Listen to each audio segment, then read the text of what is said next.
ಶ್ರೀ ಗುರುಭ್ಯೋ ನಮಃ. ಮಾಯಕಾರ ಪ್ರಭುವೇ ನಮಃ. ಗಣೇಶ ದೇವಿ ವಾಗ್ದೇವಿ ಮಮ ವಾಕ್ಯ ಸಿದ್ಧಿ ಕುರು ಕುರು ಸ್ವಾಹ. ಓಂ ನಮೋ ಭಗವತಿ ಚಾಮುಂಡೇಶ್ವರಿ ಮಲಯಾಳ ಸ್ವರೂಪಿಣಿ ಸರ್ವಸಿದ್ಧಿಕಾರಿಣಿ ಸತ್ಯಂ ಬ್ರೂಹಿ ಸ್ವಾಹ. ಆರಾಧ್ಯ ದೈವನಾಗಿರುವಂತಹ ಮಲೆ ಮಾದೇಶ್ವರರ ಮನದಲ್ಲಿ ನೆನೆಯುತ್ತಾ ವಿದ್ಯಾಗುರುಗಳ ತಂದೆ ತಾಯಿಯ ಪಾದಾರವಿಂದಗಳಿಗೆ ನಮಸ್ಕಾರವನ್ನು ಮಾಡ್ತಾ ಜಗದ್ಗುರು ಪಂಚಾಚಾರ್ಯರನ್ನ ಬಸವಾದಿ ಶರಣರನ್ನ ಮನದಲ್ಲಿ ನೆನೆಯುತ್ತಾ ನನ್ನೆಲ್ಲ ಪ್ರೀತಿಯ ಯೂಟ್ಯೂಬ್ ವಾಹಿನಿ ವೀಕ್ಷಕ ಬಂಧುಗಳಿಗೆ ನಿಮ್ಮ ಮೂಗೂರು ಮಧು ದೀಕ್ಷಿತ್ ಮಾಡುವಂತಹ ಪರಿಪೂರ್ಣವಾದಂಥ ನಮಸ್ಕಾರಗಳು. ವೃಷಭ ರಾಶಿಯವರಿಗೆ ಈ ವೃಷಭ ರಾಶಿಯವರಿಗೆ 2025 ವರ್ಷ ಫಲ ಹೇಗಿರುತ್ತೆ ಅನ್ನುವಂಥ ವಿಚಾರವನ್ನು ನೋಡುವಂಥ ಒಂದು ಸಮಯ.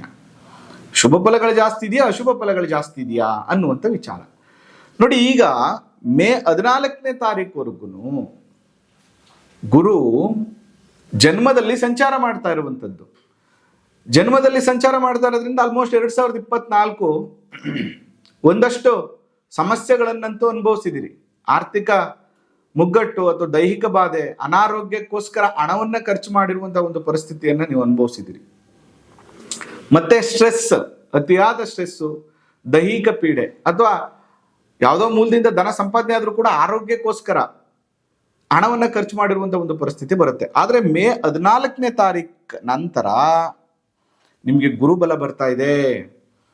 ಆ ಗುರುಬಲ ಬಂದಾಗ ಆರ್ಥಿಕ ಮುಗ್ಗಟ್ಟುಗಳೆಲ್ಲ ನಿವಾರಣೆ ಆಗುತ್ತೆ, ಹಳೆಯ ಸಾಲಗಳೆಲ್ಲ ತೀರುತ್ತೆ. ವಿದ್ಯಾರ್ಥಿಗಳಿಗೆ ಸ್ವಲ್ಪ ಒಂದಷ್ಟು ಎಜುಕೇಶನ್ ಇಂಪ್ರೂವ್ಮೆಂಟ್ಸು, ವ್ಯಾವಹಾರಿಕವಾಗಿರುವಂಥವ್ರು ವ್ಯಾವಹಾರಿಕವಾಗಿ ಲಾಭ, ಕುಟುಂಬ ಲಾಭ, ವೈವಾಹಿಕ ಜೀವನದಲ್ಲಿ ಸುಖ ಸಂತೋಷ, ಮದುವೆ ಆಗಿಲ್ಲದೆ ಇರುವಂಥವ್ರಿಗೆ ಮದುವೆ ಆಗುವಂಥ ಯೋಗ, ಇದೆಲ್ಲವೂ ಕೂಡ 2025 ಮೇ 14ನೇ ತಾರೀಕಿನ ನಂತರ ಪ್ರಾಪ್ತಿಯಾಗುವಂಥ ಯೋಗ ಇದೆ.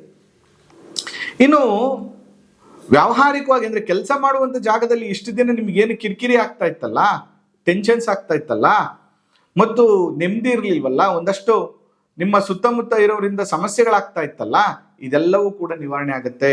ಒಂದಷ್ಟು ಪ್ರಮೋಷನ್ ಸಿಗ್ಬೋದು ಮಾರ್ಚ್ 29ನೇ ತಾರೀಕು ನಂತರ. 2025 ಮಾರ್ಚ್ 29 ನಂತರ 11ನೇ ಮನೆಗೆ ಶನಿ ಸಂಚಾರ ಮಾಡ್ತಾನೆ. 11ನೇ ಮನೆಯಲ್ಲಿ ದಶಮಾಧಿಪತಿ 11ನೇ ಮನೆಯಲ್ಲಿ ಸಂಚಾರ ಮಾಡುವಾಗ, ಭಾಗ್ಯಾಧಿಪತಿ 11ನೇ ಮನೆಯಲ್ಲಿ ಸಂಚಾರ ಮಾಡುವಾಗ ಸ್ವಲ್ಪ ಒಂದಷ್ಟು ಹೊರದೇಶ ಪ್ರವಾಸವನ್ನು ಮಾಡುವಂಥದ್ದು, ಪ್ರಮೋಷನ್ ಸಿಗುವಂಥದ್ದು, ವೃತ್ತಿಯಲ್ಲಿ ಏಳಿಗೆ ಆಗುವಂಥದ್ದು ಅಥವಾ ವೃತ್ತಿ ಬದಲಾವಣೆಯಿಂದ ಅನುಕೂಲ ಆಗುವಂಥದ್ದು. ಆದ್ರೆ ಮಾರ್ಚ್ 29ನೇ ತಾರೀಕುವರೆಗೆ ಕೆಲಸ ಹೋಗುವಂಥ ಪರಿಸ್ಥಿತಿ, ಅವಮಾನಗಳು, ಸಂಕಷ್ಟಗಳನ್ನ ನೀವು ಸ್ವಲ್ಪ ಅನುಭವಿಸಬೇಕಾಗ್ತದೆ. ಇನ್ನು ದಶಮ ಭಾವದಲ್ಲಿ ರಾಹು ಸಂಚಾರ ಮಾಡ್ತಾ ಇದ್ದಾನೆ. ಯಾವಾಗ ಆಲ್ಮೋಸ್ಟ್ ಮೇ 18ನೇ ತಾರೀಕು ನಂತರ ದಶಮದಲ್ಲಿ ಸಂಚಾರ ಮಾಡೋದ್ರಿಂದ ರಾಹು ಏನ್ ಫಲವನ್ನು ಕೊಡ್ತಾ ಇದ್ದಾನೆ ನಿಮಗೆ ಅಂತಂದ್ರೆ, ಸ್ವಲ್ಪ ಕೆಲಸ ಮಾಡುವಂತ ಜಾಗದಲ್ಲಿ ಬೇಡದೇ ಇರುವಂತಹ ಆಸೆ ಆಕಾಂಕ್ಷೆಗಳು ಉತ್ಪತ್ತಿ ಆಗುವಂಥದ್ದು, ಸ್ನೇಹ ಸಹವಾಸದಿಂದ ಒಂದಷ್ಟು ಕೆಲಸದಲ್ಲಿ ಆಸಕ್ತಿಯನ್ನು ಕಳ್ಕೊಳ್ಳುವಂಥದ್ದು, ಅಥವಾ ಇನ್ನೂ ಹೆಚ್ಚಿನ ಅನುಕೂಲಗಳಾಗ್ಬೋದು ಅನ್ನುವಂಥ ಭ್ರಮೆಯಿಂದ ಬೇರೆ ಬೇರೆ ಕಡೆ ಸುತ್ತುವಂಥದ್ದು, ತಪ್ಪು ನಿರ್ಧಾರಗಳನ್ನು ತೆಗೆದುಕೊಳ್ಳುವಂಥ ಸಾಧ್ಯತೆ ಇರ್ತದೆ. ಅದಕ್ಕೆ ಬಹಳ ಎಚ್ಚರಿಕೆಯನ್ನು ನೀವು ವಹಿಸ್ಬೇಕಾಗ್ತದೆ. ಓವರ್ ಆಲ್ ವೃಷಭ ರಾಶಿಯವರ ಫಲಾಫಲವನ್ನ ನೋಡೋದಾದ್ರೆ 75% ಶುಭ ಫಲಗಳು, 75% ಶುಭ ಫಲಗಳನ್ನು ಅನುಭವಿಸಿದ್ರೆ ರಾಹುವಿನಿಂದ 25% ಮಾತ್ರ ಡಿಸ್ಟರ್ಬೆನ್ಸಸ್ ಆಗುತ್ತೆ. ಅದರಿಂದ ನೀವು ಮಾಡಬೇಕಾಗಿರುವಂಥದ್ದು ಏನಂದ್ರೆ ದುರ್ಗಾ ಪೂಜೆ, ದುರ್ಗಾ ಹೋಮ, ಜೊತೆಗೆ ಪ್ರತಿ ಶುಕ್ರವಾರ ಅಮ್ಮನವರ ದರ್ಶನವನ್ನ ಮಾಡುವಂಥದ್ದು. ಕೊನೆ ಪಕ್ಷ ಒಂದು ವರ್ಷದಲ್ಲಿ ಮತ್ತು ಒಂದು ತಿಂಗಳಲ್ಲಿ, ಒಂದು ವರ್ಷದಲ್ಲಿ 1-2 ಸರಿನಾದ್ರೂ ಅಮ್ಮನವರ ಪುಣ್ಯಕ್ಷೇತ್ರಗಳಿಗೆ ಹೋಗ್ಬಿಟ್ಟು ಬರುವಂಥದ್ದು, ನಿಮ್ಗೆ ಇಷ್ಟ ಇರುವಂತಹ ಪುಣ್ಯಕ್ಷೇತ್ರಗಳು, ಅಮ್ಮನವರ ಕ್ಷೇತ್ರ.